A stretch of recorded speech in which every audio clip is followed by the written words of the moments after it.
নমস্কার বন্ধুরা, হেসেলের টুকিটাকি চ্যানেলের পক্ষ থেকে আপনাদের সবাইকে স্বাগত। আশা করি আপনারা সবাই ভালো আছেন, সুস্থ আছেন।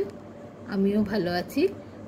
আজ আমি এসেছি আপনাদের, এতদিন তো নোনতা খাওয়ালাম, এবার একটু মিষ্টি স্বাদের রেসিপি নিয়ে। আজ আমি বানাচ্ছি গাজরের হালুয়া। আচ্ছা বন্ধুরা, আমি গাজরগুলোকে ভালো করে ধুয়ে হালকা করে খোসাটা পাতলা করে ছাড়িয়ে, আপনারা দেখতেই পাচ্ছেন আমি ক্যাসারে এরকম সরু সরু করে কুচি করে নিলাম।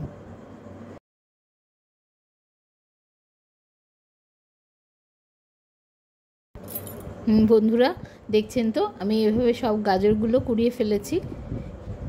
এবার আমি একটা কড়াইয়ের মধ্যে খানিকটা জল বসিয়ে দিলাম। সেই জলটার মধ্যে আমি 1 চিমটে নুনও ফেলে দিলাম। এবার আমি জলটাকে একটু ফোটার জন্য রাখলাম। জলটা যেই টকবক করে ফুটে উঠবে, তখন আমি এর মধ্যে কুচনো গাজরগুলো দিয়ে দিলাম। কুচনো গাজরগুলো দেওয়ার পরে আমি মিনিটখানেক অপেক্ষা করলাম। তারপরে গাজরটাকে একটা পাত্রে ঢেলে জল ঝরিয়ে নিলাম। দেখতেই পাচ্ছেন বন্ধুরা, আমি একটা ঝাঁঝরি কাঁশির মধ্যে পুরো গাজরটা ঢেলে দিলাম। দিয়ে বেশ ভালো করে জল ঝরিয়ে আমি এটাকে একটু ফ্যানের তলায় রাখবো ঠান্ডা হওয়ার জন্য।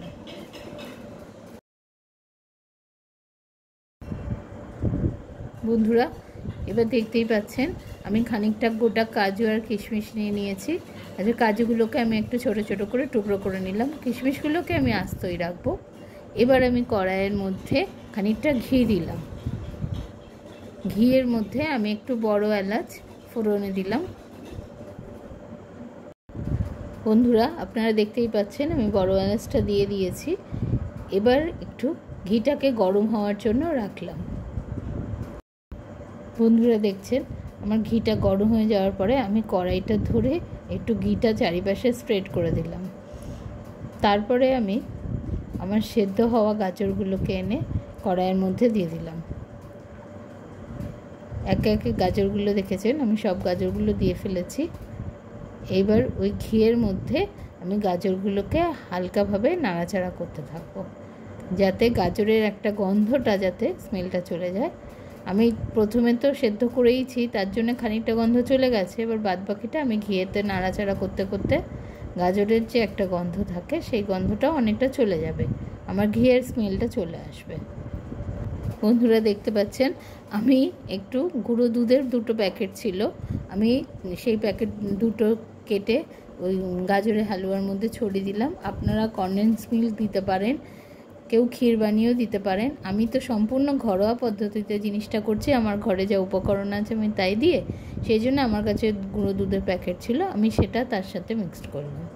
করে নিয়ে এবার ভালো করে গাজরের সঙ্গে আমি দুধটাকে মিশিয়ে দেবো, দিয়ে নাড়াচাড়া করব খানিকক্ষণ ধরে।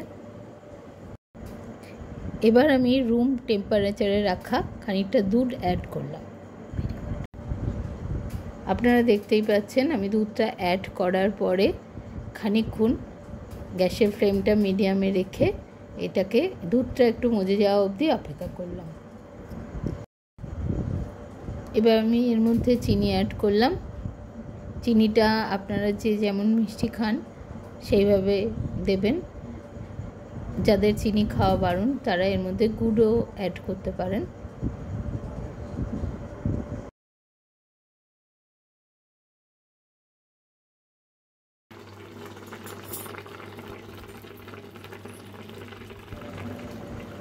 চিনিটা দেওয়ার পরে এটা ফুটতে শুরু করলো। ওটাকে ফুটতে দিয়ে আমি পাশের গ্যাসে একটা পাত্রে খানিকটা ঘি দিয়ে আমি যে কাজু কিশমিশটা কুচিয়ে রেখেছিলাম সেটা একটু নাড়িয়ে নিলাম।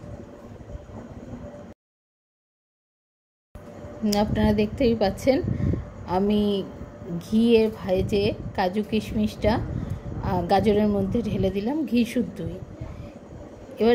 এবার আমি একটু খুন্তি দিয়ে এটাকে নাড়াচাড়া করব। দেখছেন তো আমার ওর মধ্যে এখনও অনেকটা দুধই আছে, আমি এই পুরো দুধটাকে শুকোবো, সেই জন্য আমি এটাকে লো ফ্লেমে রেখে ঢাকা দিয়ে রাখলাম।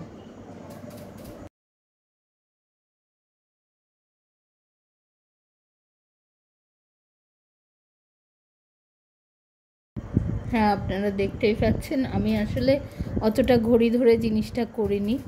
আমি যেমনটা চাই সেই রকম হওয়ার জন্য আমি মাঝে মাঝেই ঢাকা খুলে দেখছিলাম। আপনারাও মাঝে মাঝে ঢাকা খুলে দেখবেন। আমি জিনিসটাকে একদম শুকনো করতে চাইছি। দেখেছেন বন্ধুরা, আমার জিনিসটা একদমই শুকিয়ে এসছে, ঠিক যেমনটা আমি চাইছিলাম সেরকমই আমার শুকিয়ে এসছে। এবং তারপরে আমি আর একটু ঘি নিয়ে তার উপর ছড়িয়ে দিলাম।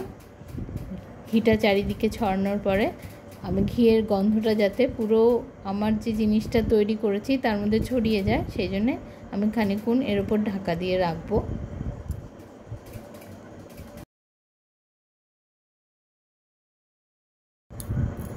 পাত্রের ঢাকাটা খুলে ফেলেছি। দেখেছেন আমি যেমনটা শুকনো চেয়েছিলাম ঠিক সেমনটাই শুকিয়ে গেছে। এবার আমি এটাকে একটু খুন্তি দিয়ে নাড়াচাড়া করে পাত্রে ঢেলে ফেললাম। তারপরে আমি খানিকটা কাজু বাদাম আর একটু আমন্ড মিক্সিতে গুঁড়িয়ে রেখেছিলাম, সেটা আমি এর ওপরে ছড়িয়ে দেবো। আর খানিকটা কিশমিশ আর কিছু গোটা কাজু দিয়ে আমি এটাকে সাজাবো।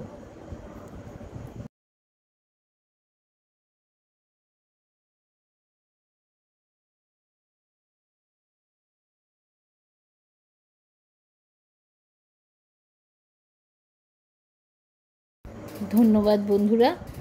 যদি আমার ভিডিওটি ভালো লাগে তাহলে আপনারা অবশ্যই লাইক, কমেন্ট এবং সাবস্ক্রাইব করবেন। আপনারা দেখুন আমার গাজরের হালুয়া সম্পূর্ণ রেডি।